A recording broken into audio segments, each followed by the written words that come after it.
Welcome back, everybody. If you're new, my name's Nicholas, and this is Investing Against the Grain. In today's episode, Mary Barra does it again. She's leading yet again. But before we dive into that, get your drinks ready, because I'm in rare form today. I'm already a couple drinks in, and we're going to be riffing on this one a little bit here. So hopefully you enjoy this as much as I'm going to enjoy this. And also, a little caveat, I'm going to do my best not to do something to get myself demonetized. For some reason, my last video got demonetized. There was no cussing in it. I really didn't say anything bad. I said one thing that might have been subjective, but I don't know. Either way, I've been getting flagged lately. On Instagram, I got a photo that was a meme from the movie Anchorman with Will Ferrell. I got called out, and that got ripped off from 2014. From 2014, this meme I posted on Instagram got ripped off, saying that it was inappropriate. So crazy Big Brother times we live in today. So I'm going to do my best to not cross the lines, not do something and get demonetized, because, as you notice, I don't do anything from advertisements. I don't use a Patreon. I don't ask anyone to support or give us any money for this channel or anything. The only thing I ever pitch is, our merchandise store, which, by the way, we have some new gear. You can check it out here. Very, very proud of this design. Very excited. I can't wait to get mine in. It finally got authorized to get approved for people to buy it. So check this out if you want to support the channel in any way. But other than that, we don't do anything. So this is all going to be just pretty organic for today, especially since, like I said, I've already had a couple drinks. But again, Mary Barra has led. And it matters. It really does. And so before we get into it, do us a favor, hit the like button, hit the subscribe button, ring that bell, and let's get into it. On Monday, we had the Tesla stock react to the record-breaking numbers that Tesla had for Q4 of 2021. Now, we saw the stock react to that. It went up about 15%. And after that, everybody, all of a sudden, all these other EV companies, not even just EV companies, other companies outside of the EV space, which we'll talk about in a second, all decided, oh, damn, look what Tesla did. We need to make some noise in order to get some traction as well. And so the whole Me Too world out there, the Me Too of EVs, had to come out and make their own splash. And what did we see? Well, we saw Ford come out and say, we have such high demand, even though they stopped opening orders for the F-150 Lightning. Despite that, right? Little flaw in that logic. But besides that, they went ahead anyways and said, we're going to double our production of F-150 Lightning. And again, they haven't made any yet they're doubling again. So now they're up to, I believe, 150,000 a year that they're going to make. All right, so that was one.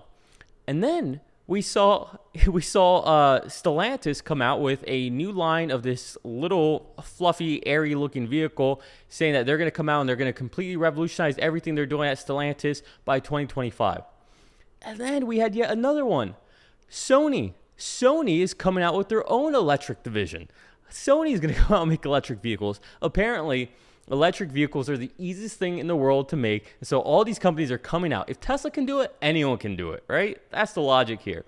But you know what? Forget about Tesla, because they all have to catch up to GM.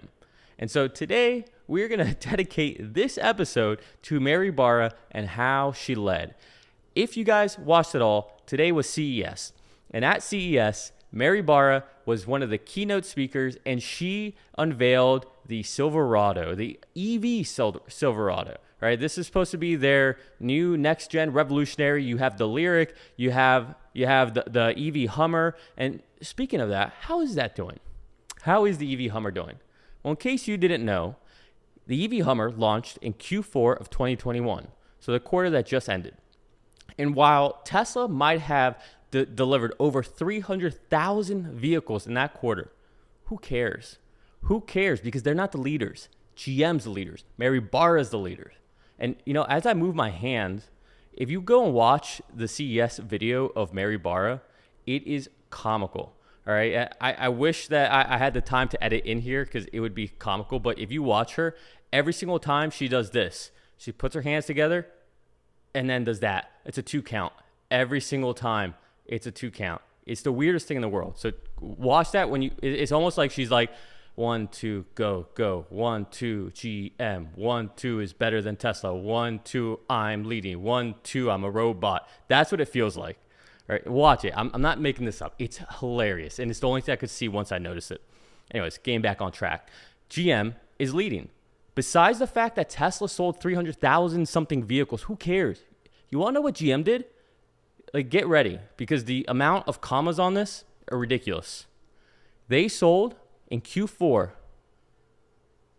26 EVs. 26.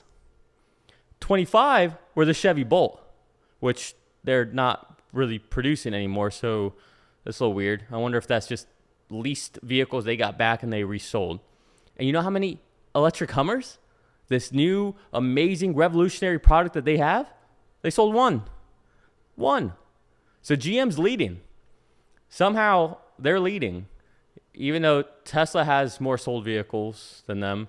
Mercedes does, Ford does, BYD does, NIO does, Xpeng does. I mean, GM is literally in last place if we go by the numbers. But numbers aren't everything, guys. So get that out of your head. More importantly, CES was today, and GM had a phenomenal day, right? Even though I think their stock price is down despite this, and we'll talk about that towards the end of this video, let's talk about what GM actually unveiled. So I took some notes when I was watching this because I was kind of amazed. Because let me tell you some of the key words that were said over and over throughout this entire presentation. They said revolutionary about 20 times. They constantly said groundbreaking. They loved the word seamless, right? Seamless they said that a lot. Unlimited possibilities, right? Unlimited. They said industry leading. I think every other word was industry leading. They said the latest technology. They continually said starting a movement. GM is starting a movement. Forget about the fact that Tesla's been doing this for over a decade. GM is starting a movement. Their mission, it's our mission. They're all about the mission. Energy equity. This one was perplexing to me. If this isn't pandering towards a certain political paradigm, I don't know what is, but energy equity is important there. No compromise. Oh, this one was the best. Cruise is in the lead. Talking about their autonomous vehicle program that they bought, and their CEO just departed. We won't talk about that. Anyways, these are the key terms that they were using over and over. If there's one thing that I will say GM has superior to anyone, this is not me, like I'm being serious now. I'm not being facetious. I'm being, as the kids today would say, I'm being dead ass. GM is amazing at marketing BS. They are fantastic at it. Look, I work in the software world. In the software world where everything is elegant and revolutionary and groundbreaking. But I'm telling you, GM, man, can they parody a software company's ability to use these words and just spew it out and deliver only 26 vehicles. They're fantastic at it. Now, they did unveil the Silverado EV. And by the way, it's comical to me how at the end of every single vehicle they have the need to say EV, EV, EV. It's like, okay, we get it. It's an electric vehicle. You don't see Tesla saying the Model S EV, the Model X EV. No, we get it. It's an electric vehicle. The whole world's going there. GM, you're just a little behind because you still have all these ICE vehicles, which isn't that kind of a bit hypocritical to sit here and say energy equality or energy equity, yet the majority of your business and your revenue and all your lines have to do with the oil industry? I don't know. To me, it seems like there's a conflict of interest there. But if you saw this presentation, everything was about getting towards renewable energy. That was the main goal, even though they're arguably one of the ones leading towards this issue. Anyways, the Silverado did get released. And frankly, I am more convinced than ever that in this battle between GM and Ford, and don't get it twisted. Again, I'm being serious again. I know I keep going in and out of joking, but this is being serious. GM and Ford, they're competing against each other. There's no competition against Tesla. They're not competing against Tesla. I promise you that Tesla is far and beyond ahead of all of them. This is a battle between GM and Ford. Maybe you throw in Stellantis in there if you want. But GM or Ford, one of them is going to be number 2 in the US. Volkswagen will be number 2 in Europe. And I think BYD, XPeng, NIO, one of them will be number 2 in China. And they may be number 1, right? Elon might purposely make sure Tesla's number 2 in China just to keep, the whole political arena at bay. But they're battling for number 2. And it has never been more clear to me than when they unveiled the Silverado EV, because we have to be specific here, that Ford is going to wipe the table with GM. That Silverado, in my opinion, was hideous. When I saw the F-150 Lightning, at the very least, they kept the iconic look of the vehicle. At the very least, I saw that and I was like, yeah, that's the F-150. It may have a stupid light handlebar mustache thing going on, just like the Mach-E has a weird French mustache going on. If you don't know what I'm talking about, go look at those vehicles. Look at their at the front of them, right from dead on, and you'll see the little mustache I'm talking about. It's weird. I don't know what's the obsession with mustaches on vehicles right now, but this Silverado EV looks not good. It just doesn't. And the comical thing is that they even mentioned how it has this amazing low drag coefficient. It's like they watched the episode of Sandy Monroe and like, oh, what are the things that people care about with EVs? Oh, we reduce drag coefficient. All right, we'll say that. When you're looking at the vehicle and just looking at the door handles alone, you realize they did not care about drag coefficient. It's very clear. It's very obvious. Now, what else did they do during this presentation? Because again, I just got done saying where they were good at, and they were excellent at marketing BS. So they had some other very key components to this entire presentation. They had actors. I saw Nick Jonas in some of this. I saw some other actors. I mean, they had actors in there, right? So that's great for the brand. They had a beautiful commercial at the very end where it went through and it was everybody outside and in the environment and hiking and kayaking and hugging. Everybody was hugging. There's a lot of hugging going on. And this beautiful, empathetic song in the background that like pulling the heartstrings, and the song was beautiful. It was really well done. But the whole time I was sitting there thinking like, what does that have to do with GM? What does any of this have to do with GM? But it was just a weird thing. And then, this was one of my favorite things, because you always have to have this in any kind of company that's going to be revolutionary or cutting edge or, software based. You have to have somebody on stage with a accent.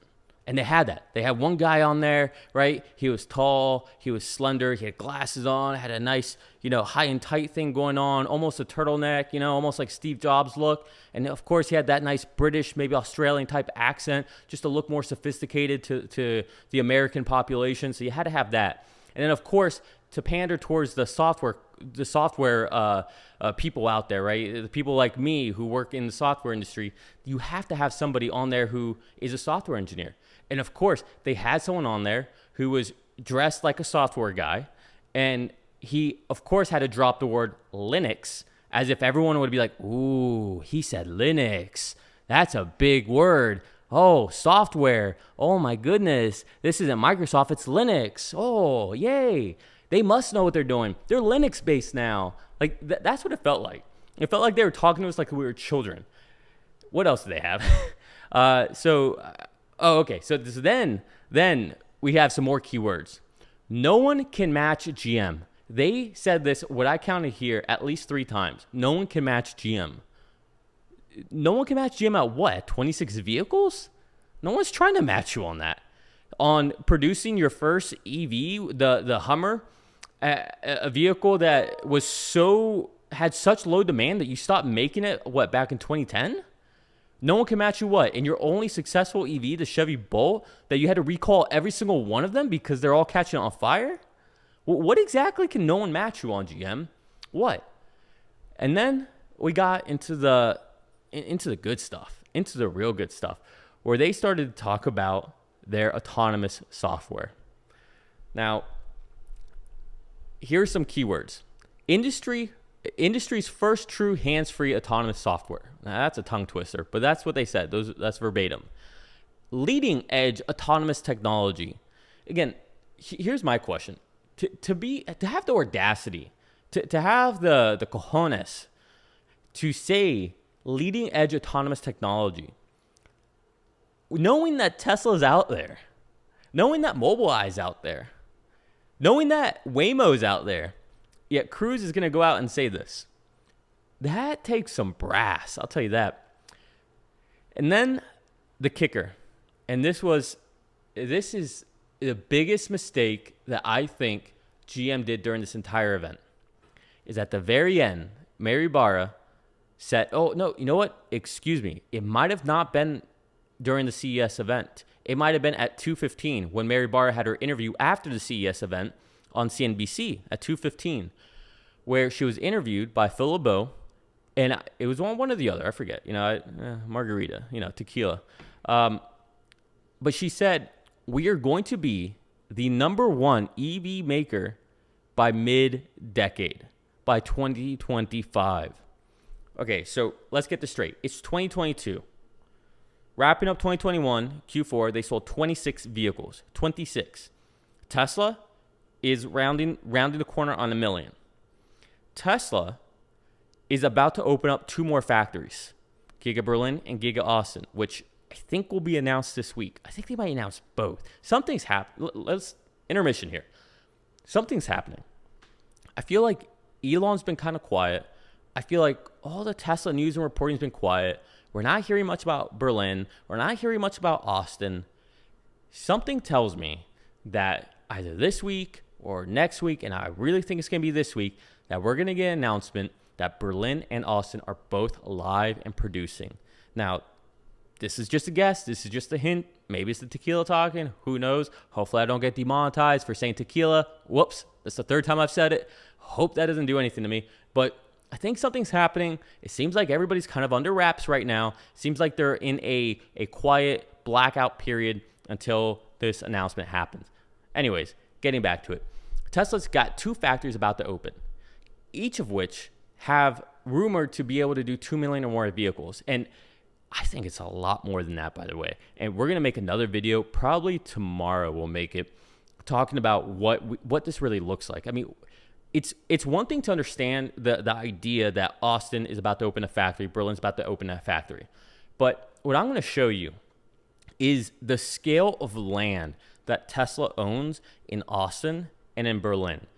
All right, put to you this way, and this is just kind of a preview. In Berlin, they have enough land to build 4 more Berlin factories. In Austin, they could probably build another 12 to 15 Giga Texas factories, right? That's how much more land they have. So this is just starting.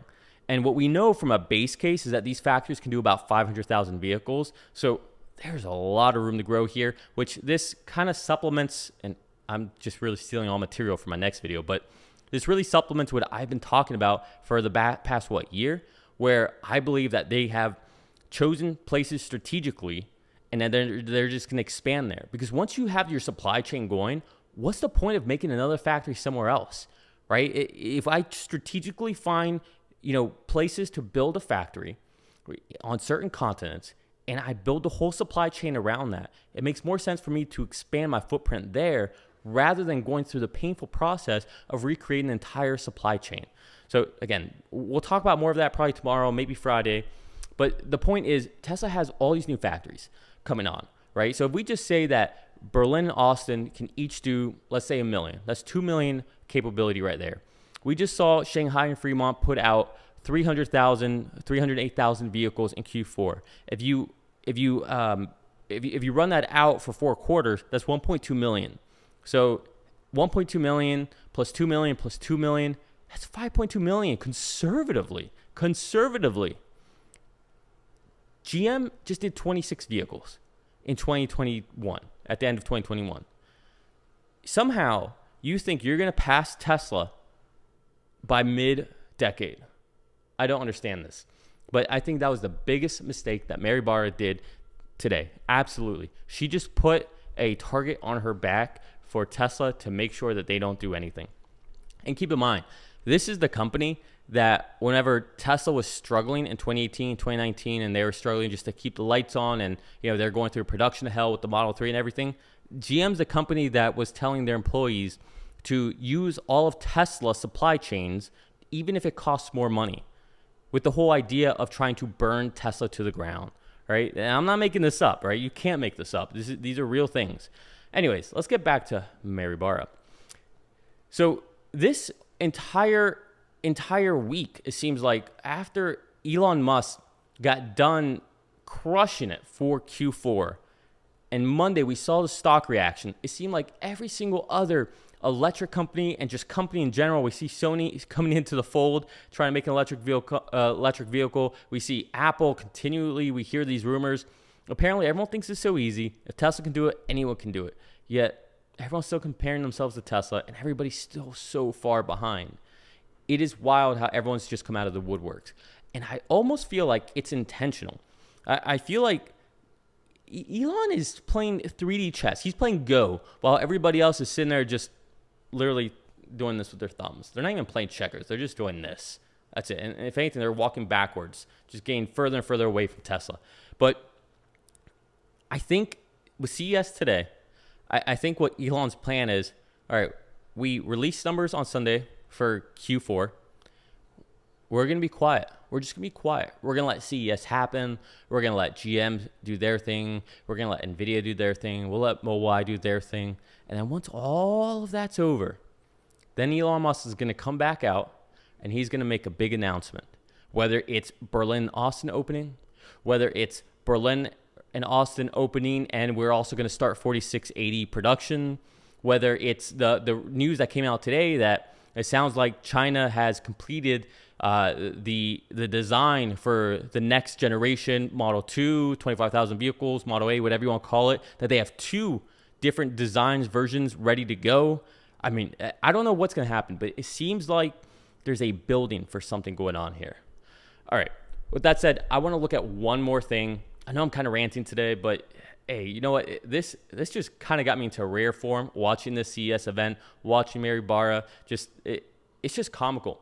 It's like if I say these certain words, if I say I'm spending all this money in this industry, that we're investing into this, we're investing into that, we've got this industry leading, we've got the latest technology, our mission, it's energy equity, it's going to be seamless, it's going to be unlimited possibilities, well, then that's it. That's all we need for the stock market, and the price is going to go up. It seems like that's all they care about. Like, for example, now I'm ranting, but for example, during the Silverado unveiling, the lead engineer for the product engineer, whoever she was, she sat there and they're talking about the vehicle as it's slowly being produced or designed, right? It's like it was like a rendering, and as she's talking, like they're slowly building it, and so they have like the whole skateboard of it, and then they have the batteries, building into it, and they sit there and they say these revolutionary batteries, or I forget what the terminology was, but they essentially were talking about like how amazing these batteries were, but all right, what was amazing about them?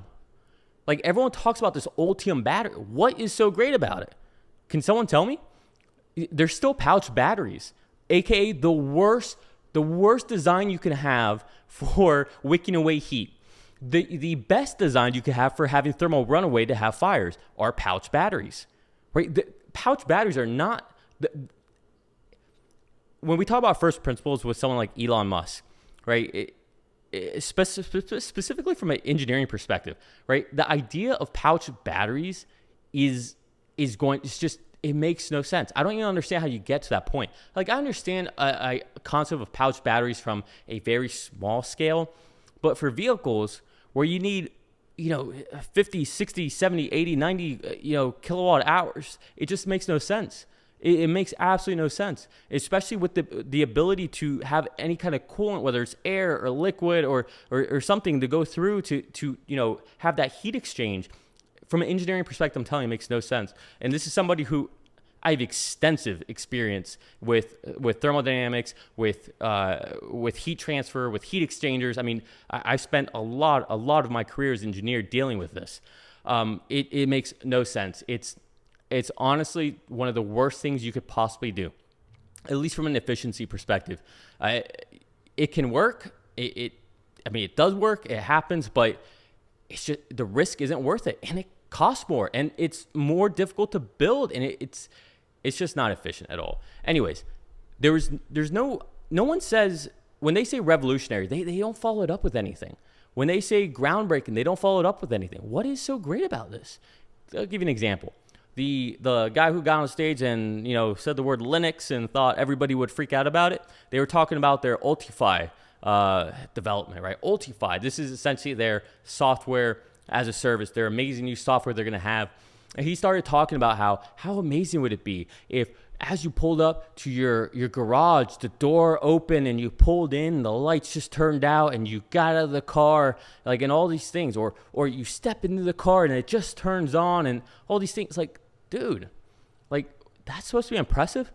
That's basic low-code automation. That's IFTT automation, if this then that. Like, that's no-code automation. Like, none of that is impressive. Like, meanwhile, we have people at Tesla like Andre Karpathy talking about, coding 3.0, using neural nets, using matrixy math with biases, right? We're talking about getting rid of C++ and leaning more into neural nets, right? Having the nets train themselves and get that to learn on. It's just wild. What IFTT coding is literally the lowest form of coding you can have. That's like basic smart home automation of, it's 8 p.m., turn the lights on. Oh, it's 2 a.m., turn the lights off. And that's what he was bragging about. That's literally what he was bragging about. This is just trivial, gimmicky features. All right, so we're going to stop with that as far as GM. If there's one thing I learned from today is that GM loves Mary Barra, and I may be completely wrong with my 2022 prediction that I made before 2022 at the end of 2021, where I said I thought Mary Barra would get a vote of no confidence and she would be removed as CEO. After watching this CES presentation, I don't know what to say. It sounds like they are all in on Mary Barra. They think she is the next, messiah, if you will. I don't think they're going anywhere. I don't think she's going to go anywhere. It seems like she's here to stay, which I think is a horrible mistake by GM. But neither here nor there. Let's take a look at Tesla stock today because this is the last thing I want to talk about. All right. So here we are at Webull. And as you know, probably you saw it. It was all over on CNBC, it was, on Bloomberg. It was all over. You probably got some notifications on your phone. The Fed went ahead and released a statement, and honestly, it was probably one of the most negative reports that you could have had from the Fed. But as a Tesla investor, I think it was one of the bullish things that could have happened. I know, we're still down, right? We went down 5% today. We're down almost another percent in after hours. But look at this. On Monday, we gapped up, right? We had this huge gap here, and with this announcement, we have retraced to fill that gap. Now, the reason I think this is so bullish is because we're not going to stay here. I promise you we're not going to stay here. And I'm not one to make short-term predictions. I really don't like it. I believe in long-term investing. But, I do have some call options out there that are expiring in June and July. So I am paying attention to this, and I do want the stock to get to over 1,200. So I do have a vested interest in the short term, if you will. But the best thing about this is that now we've had that gap filled, okay? And I'm telling you, we are not going to stay here because we have Q4 earnings coming out at the end of January. And on top of that, if Elon is set to make an announcement about Austin or Berlin or the 4680 battery or anything, I'm telling you, the stock market is going to react. And more importantly, now we've filled that gap up, or we've gone down to that gap and filled it. That means that any news that come out that's going to send us on a run further up, there's going to be no gravitational force to pull it back down to fill a gap, right? To me, from a technical analysis, and a lot of you say that it's pure BS, and I don't really disagree with you, but it is a lot of fun. It's kind of a game. But from a technical analysis perspective, this is excellent because now we can move up with confidence without any worrisome, right? There's a big segment of people out there who won't buy Tesla for reasons like this, right? They'll see a gap and they'll be like, okay, well, we know it's going to fill the gap eventually, so we're just going to wait. And until it fills that gap, we're not going to get in. Well, now nobody's got that issue, right? Now we can go ahead and we can move on up and get to all-time highs, which I really foresee happening here soon. I think by the end of the month, by February, I think we see all-time highs. Just my prediction, not investment advice. None of this is ever investment advice. Again, I'm just a silly engineer drinking some margaritas and, oh, that was weird. That stuck. But yeah, so just my thought. I think this is a good sign. You know, if there is a silver lining to everything that's happened. All right, we're gonna leave it there for today. I've been rambling. I hope you guys found this entertaining. Again, not just investment advice, just you and me having fun. Like I said before, you know, we don't have any advertisers or anything on this channel. This is really just about you and me and us sharing this together. So if you want to help us out in any way, look down in the description. You know, you can find our merch store. You know, feel free to get something for yourselves, for your loved ones. Like I said, we have a really cool new design out, so check that out. But with that said, I'm going to leave it there. Do me a favor, hit the like button, hit the subscribe button, ring that bell. I love you all. Peace.